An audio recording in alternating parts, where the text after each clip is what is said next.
भैया हम भोजपुरी गायक उपेंद्र बिंद। आज बड़ी खुशी का बात बा कि हम लोग के आदर्श आदरणीय डॉक्टर विनोद कुमार बिंद जी का आज जन्मदिन है। जन्मदिन की ढेर सारी शुभकामनाएं।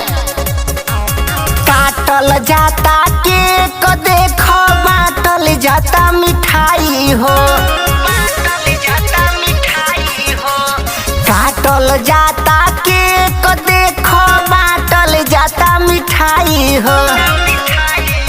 हरे डॉक्टर विनोद बिंद जी के देत बानी बधाई हो। डॉक्टर विनोद बिंद जी के देत बानी बधाई हो। खुशी आया पार मिले तरक्की कर भाई हो। अरे तोहरा जन्मदिन के तो देत बानी बधाई हो।